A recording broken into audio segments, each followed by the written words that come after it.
حضرت نوح علیہ السلام 950 سال تبلیغ کرنے والے نبی، وہ بھی اپنے بیٹے کو بچا نہیں سکے۔ اللہ پاک کی توفیق سے الحمدللہ آج موقع ہے، ہاتھ سے نہ جائے ورنہ پچھتائے پچھتاوا کام نہ آئے۔ لڑکی سے بھی کہا کہ تمہیں جو رشتہ پسند ہے اس کو قبول کرو، لڑکے سے بھی کہا جو تمہیں فنکحوا ما طاب لکم، جو عورتیں تمہیں اچھی لگتی ہیں ان سے نکاح کرو۔ اور ماں باپ کو بھی چاہیے کہ جو ہے وہ اولاد کی بھی پسند کا خیال رکھیں۔ اے اللہ یہ جوانی جو آپ کے راستے میں لگ گئی، اس جوانی کے بدلے میں اے اللہ آپ عرش کا سایہ عطا فرمائیں گے اور ہم سب کو نکاح کو آسان کرنے کی توفیق عطا فرمائیں۔ اللہ آن لائن نکاح کی ترتیب چل رہی ہے ہماری، اور اس میں پورے دنیا کے لوگوں کو ہم نے دعوت دی ہے۔ پوری دنیا کے جتنے بھی لوگ ہیں جہاں جہاں دوستیاں لگا کے اپنا گناہ کر کے وقت ضائع کر رہے ہیں، جہاں بھی ہیں بس کریں، پیچھے ہٹیں۔ لا تقربوا الزنا، اللہ نے تو فرمایا تھا زنا کے قریب مت جاؤ، اب تک جو ہو گیا سو ہو گیا، اب توبہ کریں، اللہ کی طرف رجوع کریں اور فوراً پیچھے ہٹیں، ورنہ اللہ کا عذاب بڑا سخت ہے۔ ان بطش ربک لشدید، تیرے رب کی پکڑ بڑی سخت۔ حضرت نوح علیہ السلام 950 سال تبلیغ کرنے والے نبی، وہ بھی اپنے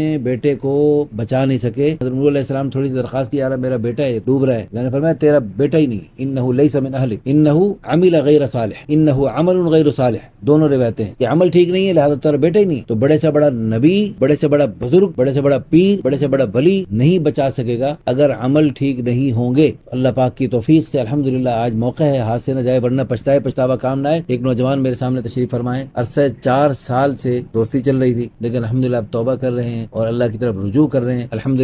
الحمدللہ نحمده ونستعینه ونستغفره ونؤمن به ونتوکل علیہ، من يهده الله فلا مضل له ومن يضلله فلا هادی له، ونشهد ان لا الہ الا اللہ وحده لا شریک له، ونشهد ان سیدنا ومولانا محمدا عبده ورسوله، اما بعد فاعوذ باللہ من الشیطان الرجیم، بسم اللہ الرحمن الرحیم، یا ایها الناس اتقوا ربکم الذی خلقکم من نفس واحدة وخلق منها زوجها وبث منهما رجالا كثيرا ونساء واتقوا الله الذي تساءلون به والأرحام إن الله كان عليكم رقيبا، وقال النبي صلى الله عليه وسلم النكاح من سنتي، قال عليه الصلاة والسلام ومن رغب عن سنتي فليس مني۔ اور اللہ تعالیٰ اس نکاح کو انتہائی بابرکت بنائے، اللہ تعالیٰ خوشیوں کا، خیروں کا، برکتوں کا ذریعہ بنائے، قیامت تک نیک نسلوں کے وجود میں آنے کا ذریعہ بنائے۔ آپ کو اللہ تعالیٰ نیک اولاد عطا فرمائے، آپس میں ایک دوسرے کی قدر کرنے کی، دکھ سکھ میں، دکھ درد میں شرکت کرنے کی توفیق عطا فرمائے۔ میں ایک موبائل کی شاپ پہ گیا، میں نے دیکھا باپ بیٹے کے سامنے نا وہ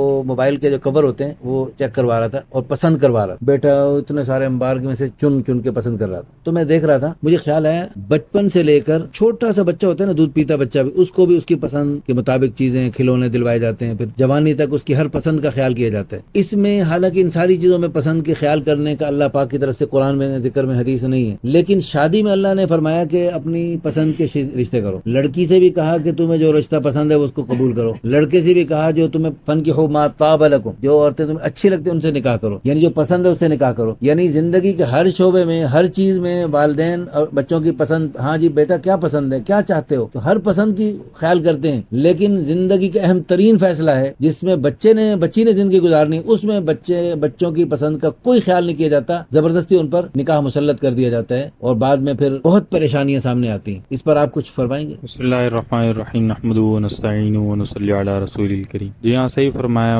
حضرت مولانا نے کہ جس طرح جو ہے وہ ساری زندگی پسند کا خیال رکھتے ہیں، تو اسی طرح جو ہے وہ اس معاملے میں بھی اعتدال کے دائرے میں پسند کا خیال رکھنا چاہیے، اور اولاد کو بھی چاہیے کہ ماں باپ کا بھی جو ہے وہ مزاج کو سمجھے، خیال کرے، اور ماں باپ کو بھی چاہیے کہ جو ہے وہ اولاد کی بھی پسند کا خیال رکھیں اور کسی طریقے سے جو ہے وہ آپس میں ایک دوسرے کی رائے کو ملاتے ہوئے کوئی فیصلہ کریں، اس میں انشاءاللہ جو ہے وہ زندگی پر آسانی رہے گی۔ الحمدللہ رب العالمین والعاقبۃ للمتقین والصلاة والسلام علی رسولہ الکریم علیہ وآلہ وصحبہ اجمعین۔ ربنا ظلمنا انفسنا وان لم تغفر لنا وترحمنا لنکونن من الخاسرین۔ رب اجعلنی مقیم الصلاة ومن ذریتی ربنا وتقبل دعاء۔ ربنا اغفر لی ولوالدی وللمؤمنین یوم یقوم الحساب۔ لا الہ الا اللہ الحلیم الکریم، سبحان اللہ رب العرش العظیم، والحمد للہ رب العالمین۔ نسألک موجبات رحمتک وعزائم مغفرت والغنیمة من كل بر والسلامة من كل اسم، لا تدع لنا ذنبا إلا غفرته ولا هما إلا فرجته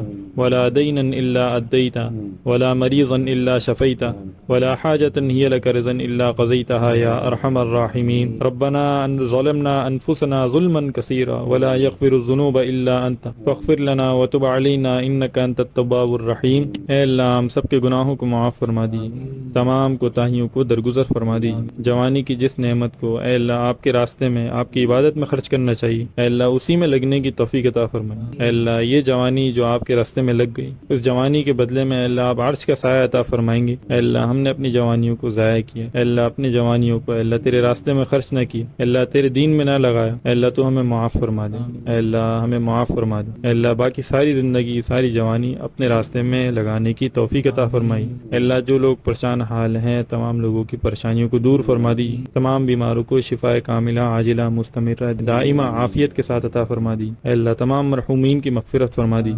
یہ جو نکاح ہوا ہے اللہ اس کو مبارک فرما دیجیے، اے اللہ اس میں محبت برکتیں پیدا فرما دیجیے، اے اللہ تا حیات قائم و دائم فرمائیے، تا حیات قائم و دائم فرمائیے، آپس میں محبت پیدا فرمائیے، دونوں خاندانوں میں آپس میں محبت پیدا فرمائیے۔